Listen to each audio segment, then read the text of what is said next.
in part 2, multiplying radicals, yes? So let's pick up where we left off with C. The 5th root of 16 times the 5th root of 8. Got any thoughts on what we do first? Okay. They're both 5th roots, yes. As long as they're both 5th roots, we can multiply them.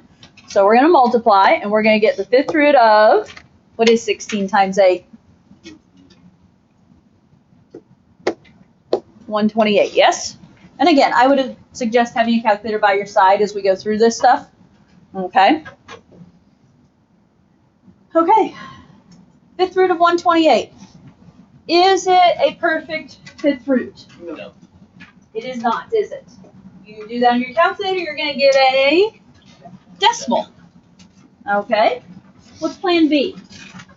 32 and 4. 32 and 4. Why 32? Because it's a perfect 5th root. Okay. So go over to your 5th root column. Did anyone else need a blue paper? I was trying to remember off the top of my head who was absent. Or, I guess, doesn't have theirs. Are we good?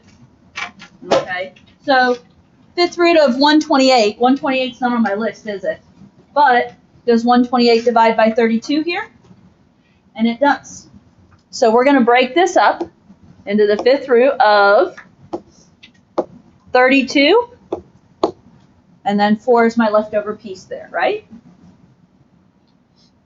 What is the 5th root of 32? 2. It's the first one on my list, right? Remember, these go in order. If you weren't here yesterday, these go in order, starting with 2. So 2, 3, 4, 5. So 5th root of 32 is 2. What's the 5th root of 4? The 5th root of 4. We can't do it, so we write it as the 5th root of 4.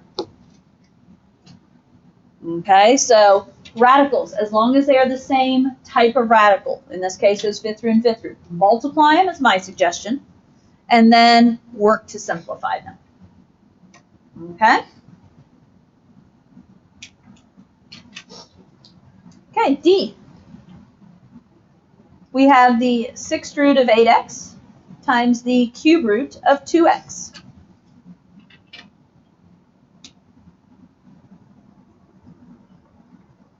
Thoughts as we look at D?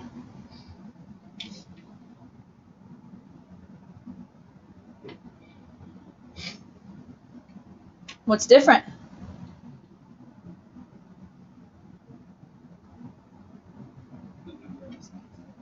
Yeah, it's a 6th root and a 3rd root. Can we multiply these as is? We can't, okay? In order to just be able to multiply radical times radical as is, they have to be the same roots. So my suggestion, and there's a couple of different ways we can do this, but my suggestion is going to be that we go take them to exponents, and that we work that way we can work to get them the same. I guess, I don't know, maybe you wouldn't have to go to exponents, but it's the way that, you know, works for me. So the 6th root of 8x is 8x raised to what power? What do you remember from last week?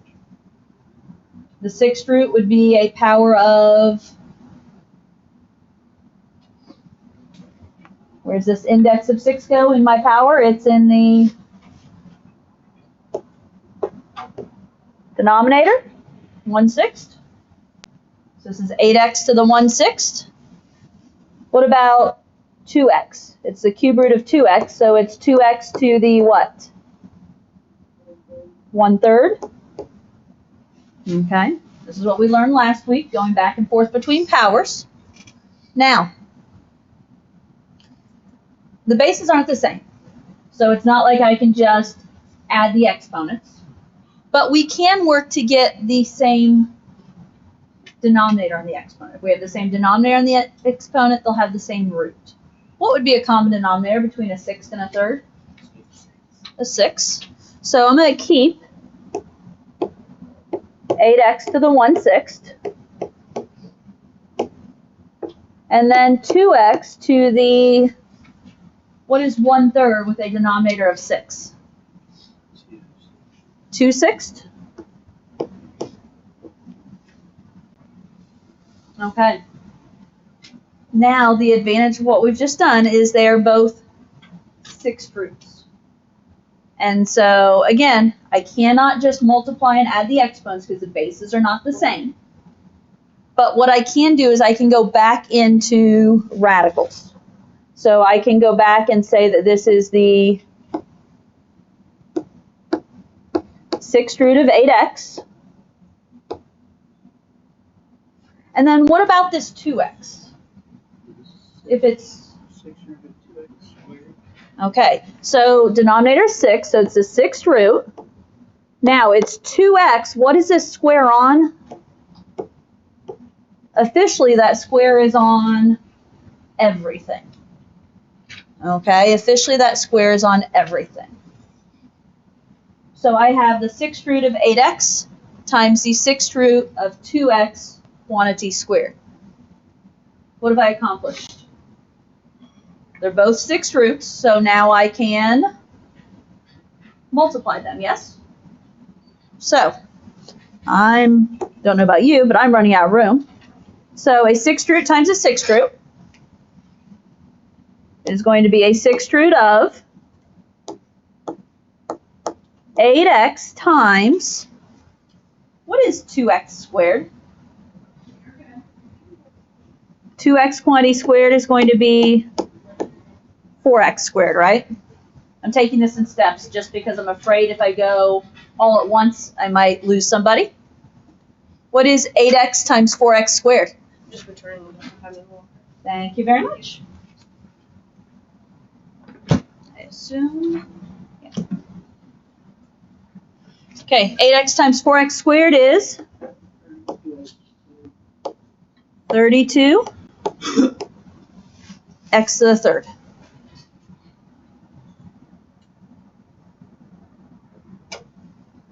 Now the question is, can I do anything else? I would say go to your blue paper. However, does my blue paper have 6 roots on it? No. 32.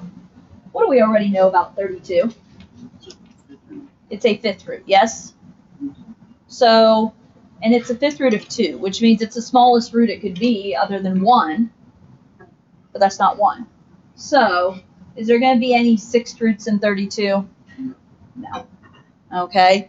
Are there any 6th roots in x to the third? No, because I'd have to have at least 6 x's. So, this is actually done. Okay. So a little bit different. You have to think a little bit differently. There's a couple different ways you could work around here, but before you can multiply those, they have to be the same type of radical. That would be the key. Okay. One more in this section. We have the 4th root of 27x squared times the square root of 3x.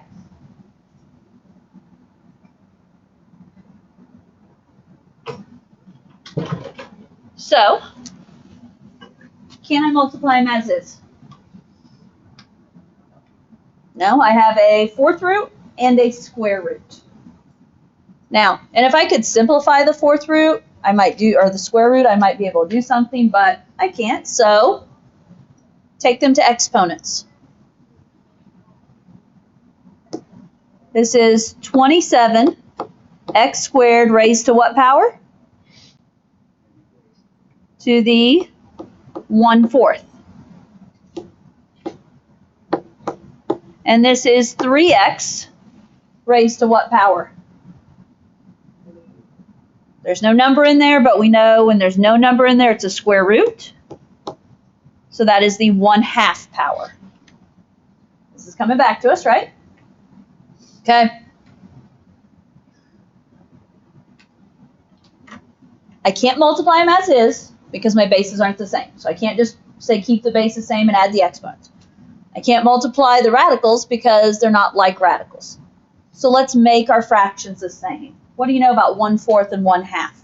What's our common denominator there? 4. So I'm going to keep 27x squared raised to the 1/4. And 3x raised to the what? What do you know about 1/2? It is 2/4. Multiply by 2. And it is 2/4. Okay. And again, I can't multiply in this form because the bases aren't the same. However, go back to radicals. So I have the 4th root of 27x squared times the 4th root of 3x what? 3x squared. Notice I put parentheses, yes? I put those parentheses because that square is on the whole term. Okay, they're both 4th roots, so what can I do now? We can multiply, yes? 4th root times a 4th root is a 4th root. I have 27x squared times, what is 3x quantity squared? If that squared is on everything, this is going to become what? 9x squared. Okay, multiply. 27x squared times 9x squared. What's 27 times 9 according to the calculators? 243. So I have 243 x to the 4th. Okay, guys. Check the blue papers out. Is 243 a 4th root? No. So what do you do with your calculator in 243? Take the other possible 256 is too big, so does 243 divide by 81? Or does 243 divide by 16? It divides by 81, doesn't it? And according to the calculator, 243 is 81 times what? 81 times 3. So 81 is the 4th root. 3 is the leftover piece I can't lose. What about x to the 4th?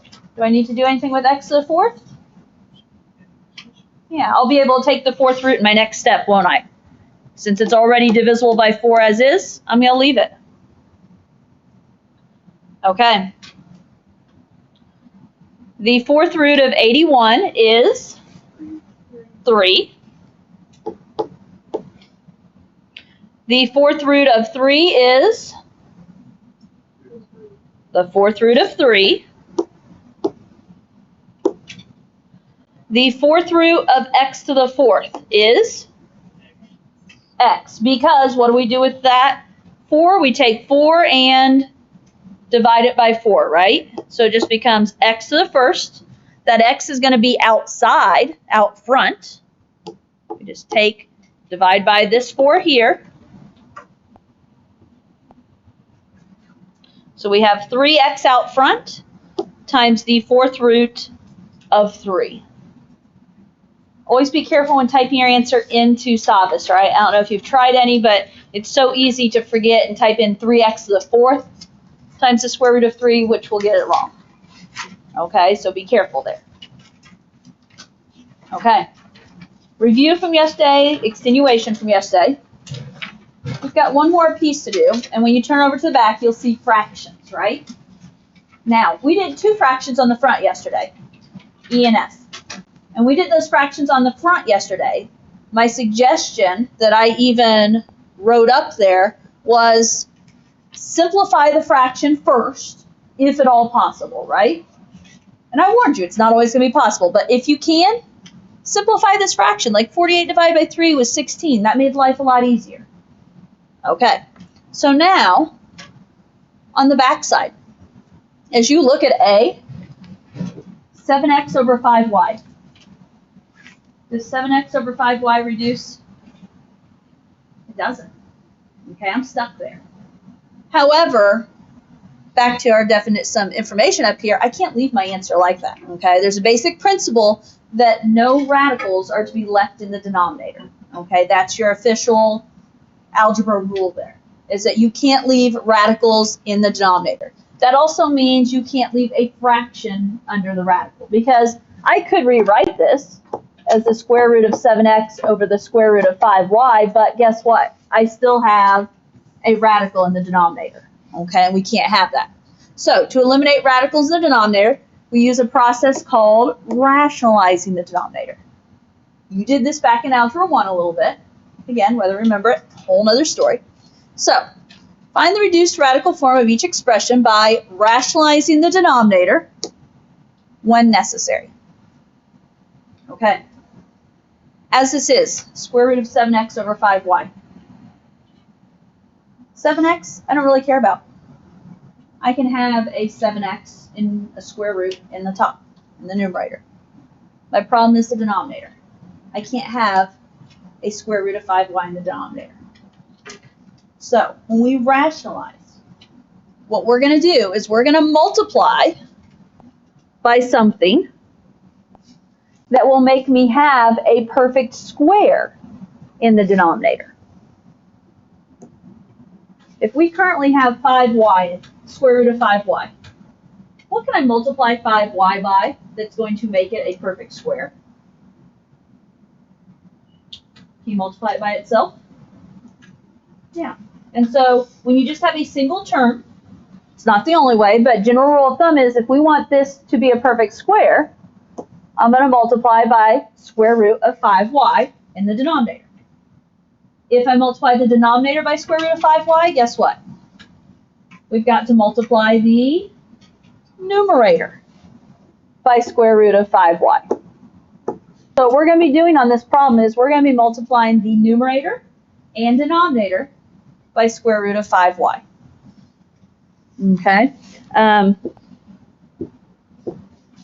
One way I can think about this is, so now I'm going to have the square root of 7x times 5y on top.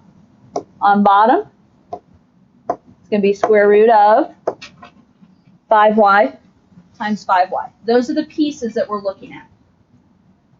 And then your job is going to be like what we're doing on the front side, to multiply them and then simplify. So on top, what is 7x times 5y? That's going to be square root of 35xy. On bottom, what's 5y times 5y? Okay. Officially, 25y squared, bless you. Now, do not try and simplify top and bottom. Simplify within your square roots. Okay? On top, square root of 35xy. Are there any perfect squares in 35?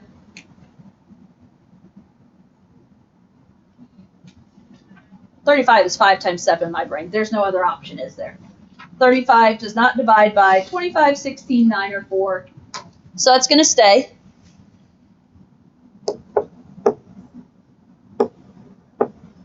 And I don't have any powers I can get rid of there. What about in the denominator? What's the square root of 25y squared? Square root of 25 is 5. Square root of y squared is y. Because again, this is a square root, right? 2 divided by 2 is going to make it y to the first. You're done right there, folks. Okay? No, I'm not going to divide 35 by 5. Why am I not dividing 35 by 5? Yeah, 35 is in the radical, 5 is not. In order to divide them, they have to either be both inside the radical or both outside the radical. Here they're in the same place, or they're not in the same place. Okay, so common trend, when you are rationalizing the denominator, if it's a square root, you multiply by itself.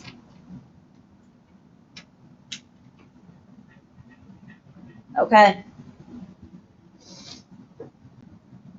Let's look at B. First of all, did you notice what changes? We're talking about a cube root. Does that matter? It does, because I'm not looking for a perfect square now. I'm looking for a perfect cube. Okay? So, and as I look at this, 2n, 9m, none of that reduces. None of those are perfect cubes. So I'm stuck there. So the question is, what can I multiply that denominator by to make it a perfect cube? And there's a couple of different ways we can go about this. Okay, but we're going to multiply by some kind of cube root. We have 9m. One option is to look and think on here. Okay, how can I make 9m a perfect cube? So I would maybe start, forget the m for a moment, what could you multiply 9 by to make it a perfect cube? Okay, would 3 work? Because 3 times 9 will make what? 27. Okay, I'm good with that. To me, that's the easier route. Okay. I currently have 1 m.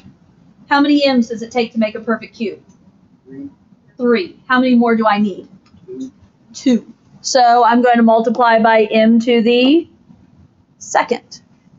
So my suggestion would be that you multiply by the cube root of 3m to the second. And again, it's not the only way you can do that, but that's the direction I'm going to take us. What I do to the denominator, guess what? We do to the numerator. Okay?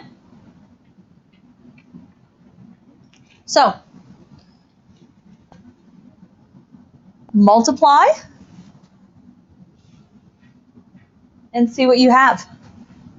On top, we're going to have the cube root. It's a cube root times cube root. What is 2n times 3m squared? 2 times 3 is 6. I tend to go alphabetically, so I'm going to say m to the second, and then n. Denominator. Okay, it's a cube root times cube root again. 9 times 3 is 27. M times m to the second is m to the third. Okay. Simplify your radicals. Again, don't try and simplify the fraction. The whole point is we just created a perfect cube in that denominator, didn't we? So, check the numerator. Let's see. Cube root of 6. Are there any cube roots in 6? No, the smallest perfect cube on here is 8. Your only other perfect cube is 1. So, cube root of 6 is staying. Do I have any perfect cubes in my variables on top? M to the second, I need 3 of them. N to the first, I need 3 of them. So my top just stays. Now keep in mind, it could simplify at times. Denominator. Cube root of 27 is 3, so it's out of the radical. Cube root of m cubed is m to the first, or m. Because again, what did we do? We took this 3 here and divided by 3, didn't we? Okay. One more. And make life fun here. Now we get to talk about fifth roots. Okay. This is a paper where the blue paper comes in handy, in my opinion. Okay. So by all means, make sure you have one of these blue papers before you leave today. Okay. I don't know. I'm guessing I can't do the fifth root of any of those. Can't do the fifth root of 7. 16. No, my smallest fifth root is 32, isn't it? And I only have 3 x's. So we're going to rationalize because I can't reduce this fraction. We're going to multiply by a fifth root again. I need to make 16x cubed a perfect fifth root. 2x squared. Okay. 16. What perfect fifth root can it multiply into? 32, yes? Grab your calculator if you need to. 32 divides by 16, and it's 2, right? So 2 times 16 is going to work. How many x's am I missing? I have 3. How many does it take to make a perfect fifth root? I need 2 more. Are we there? You see what I'm doing? What did I do to the denominator? We do to the numerator. So we're going to multiply that numerator by the fifth root of 2x squared. Okay. Finish it up. On top, fifth root of 7 times 2x squared, or the fifth root of 7 times the fifth root of 2x squared is going to be the fifth root of 14x squared. Denominator, the fifth root of 16x cubed times the fifth root of 2x squared. If I multiply it for the moment, is going to be the fifth root of 32x to the fifth. If you see where we're going with that, could you go ahead and go straight to the answer? By all means. Okay, I'm taking the steps to make sure I have everybody there. Again, don't simplify this fraction. I just made a perfect fifth root in the denominator. So simplify your fifth root. Let's see, can I do anything on top? Seems to be the trend here. So that's going to stay fifth root of 14x squared. So my smallest fifth root is 32. So 14 is not going to do anything for me. I don't have 5 x's. Fifth root of 32 is 2. Fifth root of x to the fifth is going to be x to the first.